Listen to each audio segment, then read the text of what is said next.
They're finding me a yarmulke. That's what the holdup is. In our haste, we walked out without our yarmulkes. Thank you. Thank you. Yes, thank you.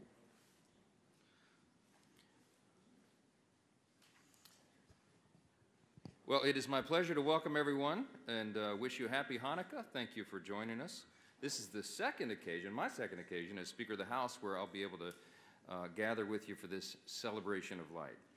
Last year was the first time in history, you may remember, that we ever had an official menorah lighting here in the Capitol. But this year we get to do it with my own personal menorah.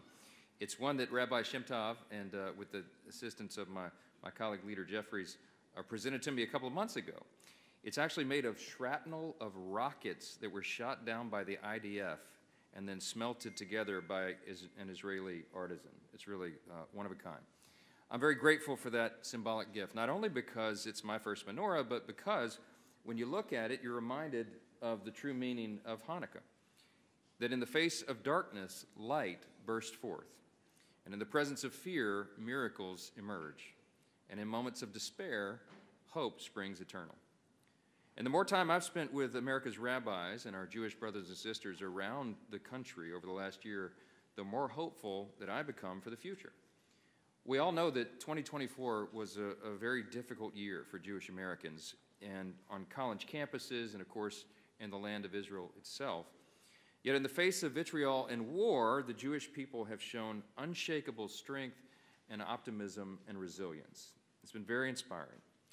And that's because we believe the light of truth always overcomes the darkness of terror. As Prime Minister Netanyahu reminds us often, the battle for Israel's existence is truly a battle between light and darkness. It's a battle between civilization versus barbarism, good versus evil. So as we ceremonially light the first of these 8 candles, we recall the power of light within each of us, and we hold on to faith that God has not forgotten his people. As we remember the Almighty's work in the lives of figures like Abraham, Isaac, and Jacob, and Joseph, and Moses, through the time of the Maccabees, the Second Temple, and up until this very day, we can rejoice in the hope of victory and repeat the words of David in the 30th Psalm. I will exalt you, Lord, for you lifted me out of the depths and did not let my enemies gloat over me. I'm happy to yield the podium now to Leader Chuck Schumer. Thank you, Speaker, and Chag Sameach, a happy holiday to one and all. I may have told this story last year, but I like it, so for those of you who are not here, we all put on our yarmulkes, so this is my yarmulke story. So in 1992, I was a congressman. I was redistricted into Queens, as well as Brooklyn. And I was in a Jewish neighborhood of Queens getting to meet the voters, and a lady came over to me and said, well, you're Congressman Schumer. I said, yes. I read in the Queens Tribune, you're my new congressman. I said, yes, I am, ma'am. She said, I'd like to pay you a compliment. I've never met you in person, but I watch C-SPAN religiously, and you're the only one, and you have more courage than any of the other 435 members of Congress. I said, well, ma'am, you know, I know some of them are no good nicks, but a lot of them are very estimable people. What makes you say I, of all the 435, have the most courage? She said, well, as I said, I watch C-SPAN religiously, even though I haven't met you. You're the only one, when you rise to your feet to speak, who has the courage to wear a yarmulke.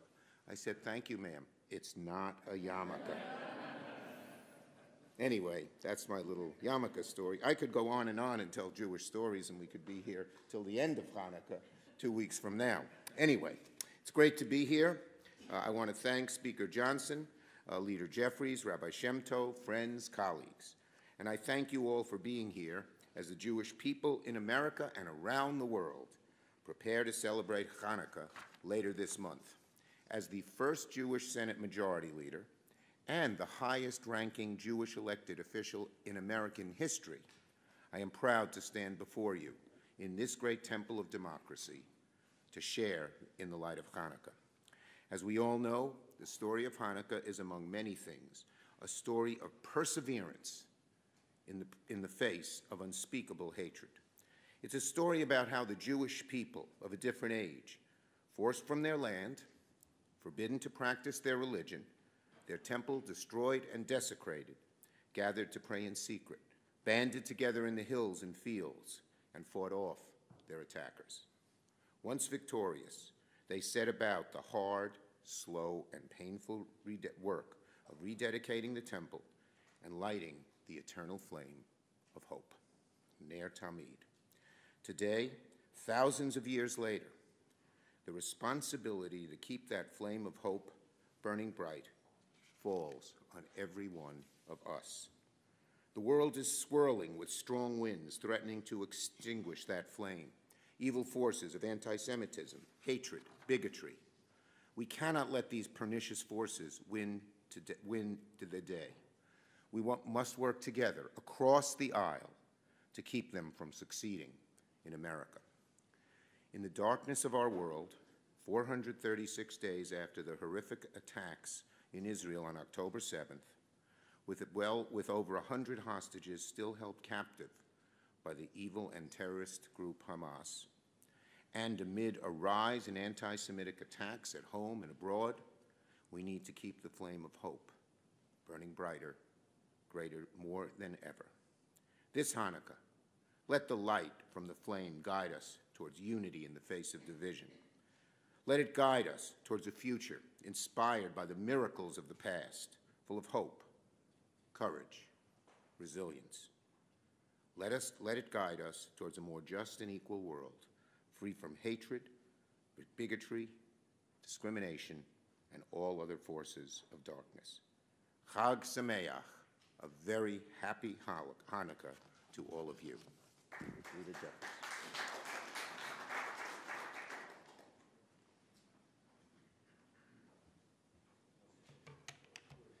Thank you, Rabbi Shemtov, for your leadership, your partnership, as well as for your friendship, and for hosting this special Congressional Hanukkah celebration. To Speaker Johnson, Leader Schumer, my distinguished colleagues in the House and in the Senate, all those assembled, it's a high honor and a distinct privilege to be with you all today. The story of Hanukkah is one of resilience in the face of adversity, hope in the face of oppression, and light in the face of despair. It tells the perpetual story of the Jewish people, one of thousands of years of uncertainty, pain, persecution, but most importantly and ultimately of triumph. Hanukkah teaches us that even a small amount of light can drown out a whole lot of darkness. How fitting for a people that would, as Isaiah said, be a light unto the nations. And this lesson has perhaps never been more important because these are extraordinarily challenging times. Anti-Semitism in America and around the world is on the rise. Our Jewish brothers and sisters understandably feel a deep sense of anxiety about the future. But we are with you. We will do everything that we can to crush anti-Semitism and bury it into the ground, never to rise again. We will continue to reiterate with moral clarity that anti-Semitism in any way, shape, or form is unacceptable, unconscionable, and un-American. And that our country must always be a safe place for the Jewish community, whether at a synagogue, on a college campus, at home, in the community, or anywhere that the Jewish community may be found. We, of course, as my colleagues indicated, are also here more than a year since the horrific attack carried out by Hamas on October 7th. And still, more than a year later, there are American and Israeli hostages held in Gaza. Our commitment, of course, is to make sure that every single hostage is returned home. Our commitment is to Israel's security, which has been and will always be ironclad. And we, of course, will stand with our friend and ally, Israel as a Jewish and democratic state, always and forever. Yes, of course, these are challenging times, but the Jewish story, the Jewish community is strong and resilient, and you are never alone. May we all learn from the miracle of Hanukkah that in the face of unprecedented darkness, and as we navigate through these tough times, the faith, the resilience, and the spirit of the Jewish people will continue to be a guiding light. Happy Hanukkah to all. May God bless you. May God bless the Jewish people. May God continue to bless the United States of America.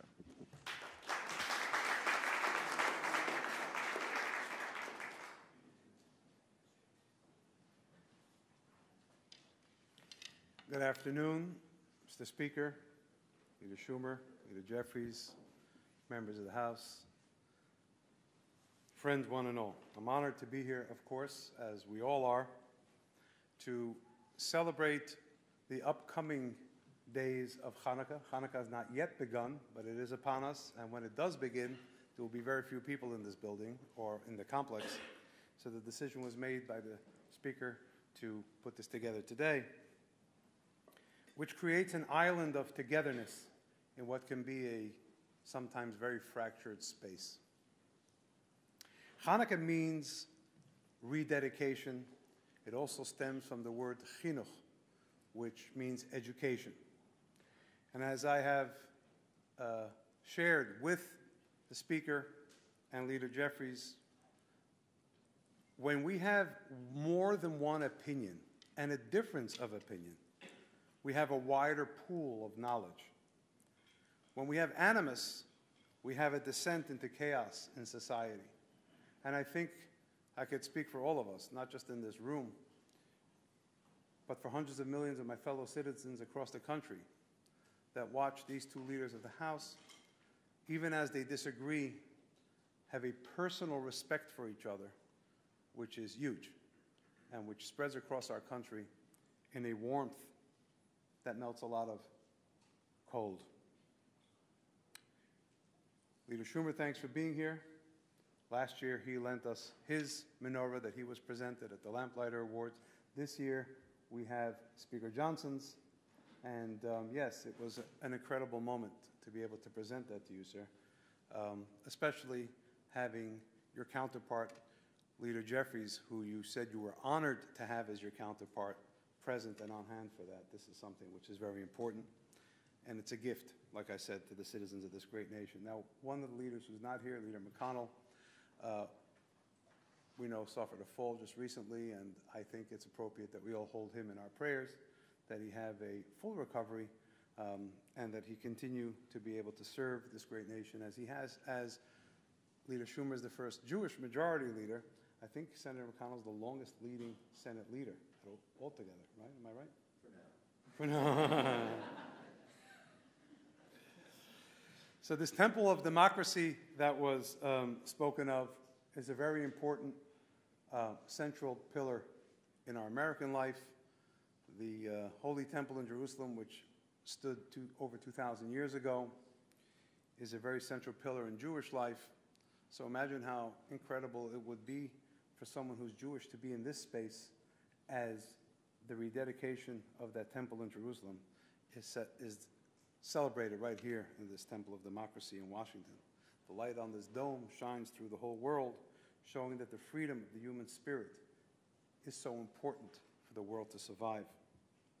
So what is oil? Oil is something which soothes, as we are taught.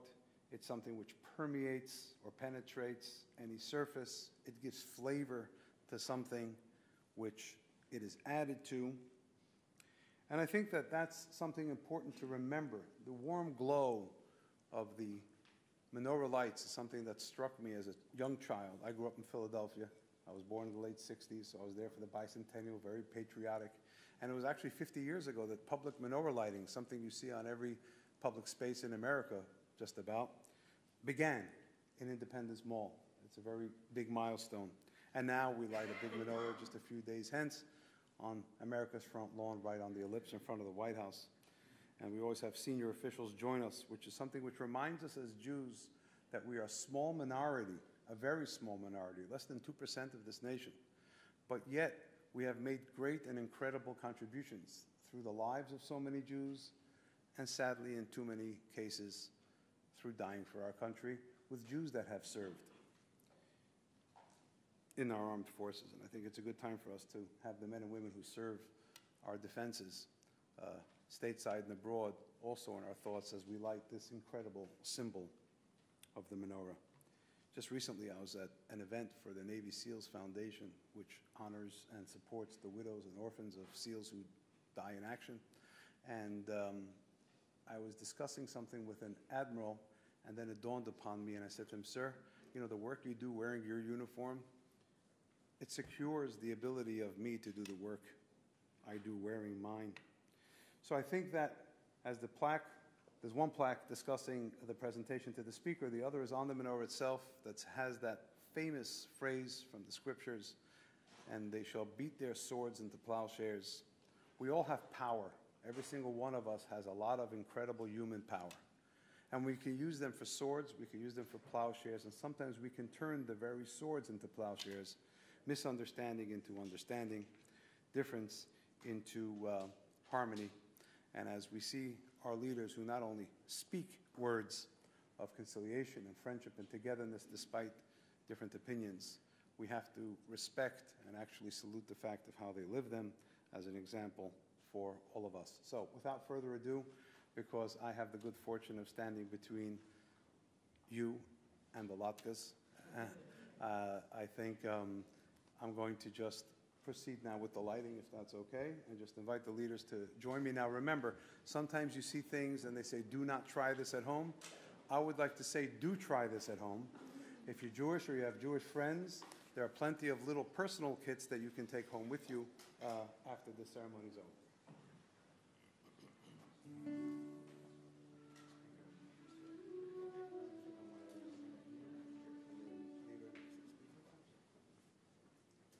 So we have 8 here, and then the one in the middle is always either higher or off to the side.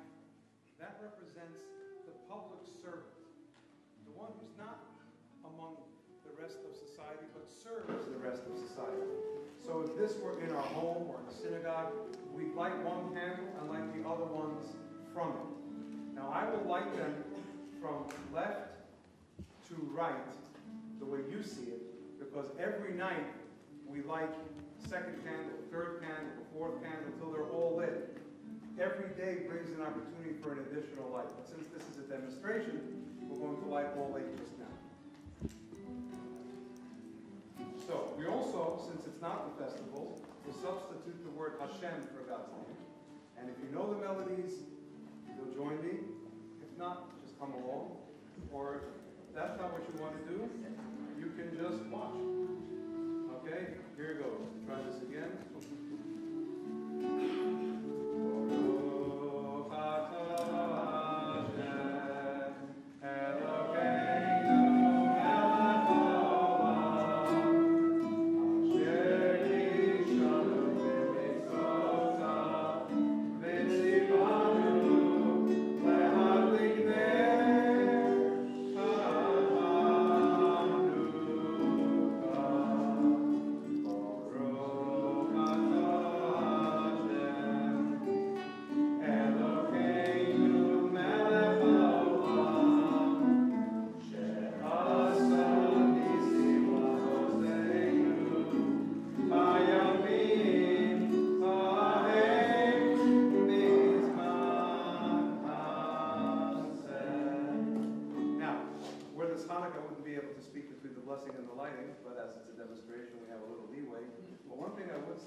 How about if I handed the candle to the speaker and the leader together, like the first middle one?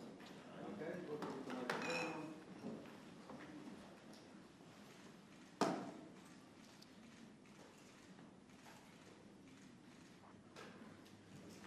Now I'm going to ask leader Truman if you wouldn't mind doing the first one over there, and I'll finish it.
who is interested in